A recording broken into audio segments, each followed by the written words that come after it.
Hello everyone, it's Lily. Before we know it, Honkai Star Rail is about to celebrate its first anniversary. The game made its debut on April 26th last year, and with version 2.0 scheduled to conclude on March 26th, the anniversary campaign will be coming in version 2.1. In the special program earlier, we saw the details of the campaign they've been cooking. To be honest, I wasn't expecting anything good. Reflecting on how disastrous Genshin Impact's first anniversary was, I've learned to set the bar very low so I wouldn't be disappointed if it ended up being meh. Expect disappointment and you will never get disappointed. Apparently, it wasn't necessary for once again the development team delivered, though we had to wait until Dawi showed up in the last 5 minutes to announce the campaign.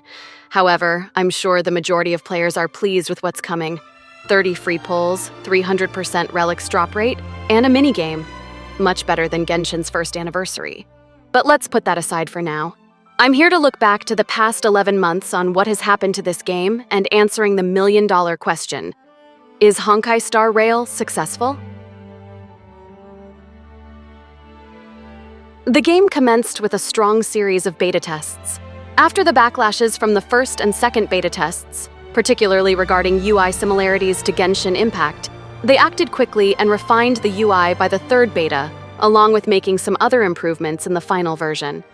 As someone who participated in those betas, the message was clear. They're serious about establishing a solid foundation for this game. The game director, David Jang, is a fan of the Trails series, a classic turn-based RPG from Japan. In fact, Honkai Star Rail is inspired by that series. It adopts Trails' combat system, which is action time battle, and turns it into something that is now known as action value. In one of the pre-release interviews, he also mentioned a 6-year plan for the game with one new planet released every year, similar to Genshin Impact's development pace that releases one new nation each year. Given the first-year performance, achieving this target seems well within reach. It's good when a game is handled by someone who is familiar with the genre, even more so if he's also a player. Because he'll think like a player and knows very well what the game needs in order to satisfy its player base.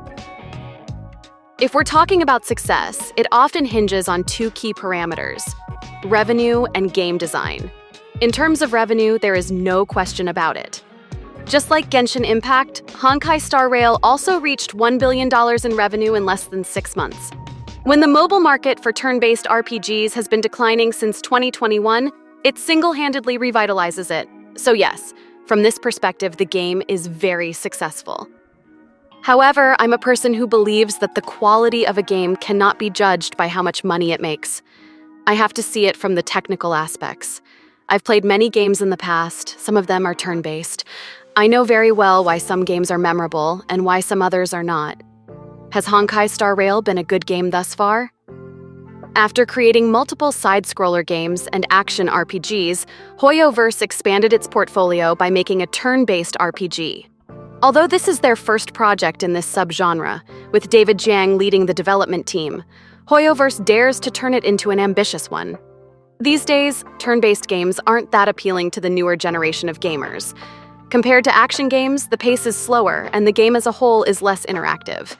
To make them more appealing, some companies tried to innovate, like adding action elements on top of the turn-based combat, or simplifying the command input to make the battle feel smoother. Hoyoverse uses everything they've learned from their past projects to make Honkai Star Rail as appealing as possible. When mentioning mobile turn-based RPGs, our minds usually think of confusing UI, chapter-based combat missions, and visual novel-style story quests. In Honkai Star Rail, you can say that except for the combat system, everything else is borrowed from Genshin Impact. 3D design, open world-like exploration, and super clean UI. From these aspects, Honkai Star Rail has put itself above its competition in the market. On the other hand, while I mentioned earlier that the combat system adopts action time battle from the Trail series, Hoyoverse also put a key innovation to enhance the battle experience. Players can use character ultimates at any time in the battle without consuming the player turns. This simple feature plays a significant role in elevating the combat to be more interactive and fast-paced. You wouldn't have imagined that reaction time matters in a turn-based game, would you? Here, sometimes it does. This fusion of Genshin Impact UI elements and the modified action time battle forms a solid foundation for Honkai Star Rail. With the fundamentals in place, the game's future now depends on the content. Hoyoverse strategy for gaining traction for Honkai Star Rail was very obvious from the start. Rather than trying to lure players away from the competing titles, they decided to cannibalize their own games. Genshin Impact is the easiest target. It's by far one of the most popular gacha games in the world with millions of active players, but a large portion of them are not happy. It's not a secret that there seems to be a disconnect between the Genshin team and its player base. A lot of popular feedback is unaddressed. Instead, they address the request nobody seems to ask for. I was a player too, so I know damn well how it felt to be ignored. Even though these two games are made by the same company, I believe Hoyoverse saw this, and they gladly seized the opportunity. Many Genshin Impact content creators, myself included, were contracted to promote Honkai Star Rail to Genshin audience. The final iteration of the game introduced quality-of-life updates long sought after by Genshin players.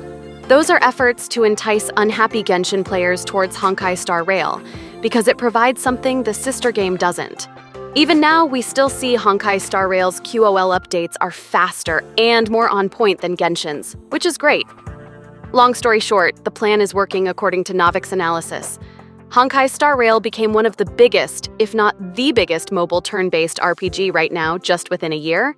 It's all thanks to Genshin Impact's popularity. However, such a strategy shouldn't be used in the long run.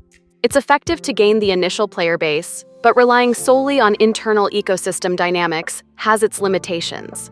Instead of trying to be the better Genshin Impact, Hoyoverse should consider incorporating successful contents from the competitors. For example, almost all Korean mobile RPG has tower mode. Why not create our own tower mode? Or some turn-based RPGs in the past have guild system and co-op raid. Can we copy them too? If those were implemented in Honkai Star Rail, they would significantly broaden its appeal beyond the current audience. The turn-based RPG genre boasts a rich history, and the source of inspiration is endless. As we move into the game's second year, I hope to see a shift of focus towards expansion and innovation. Honkai Star Rail's potential is far beyond merely becoming a better Genshin Impact. It can set its own path to greatness.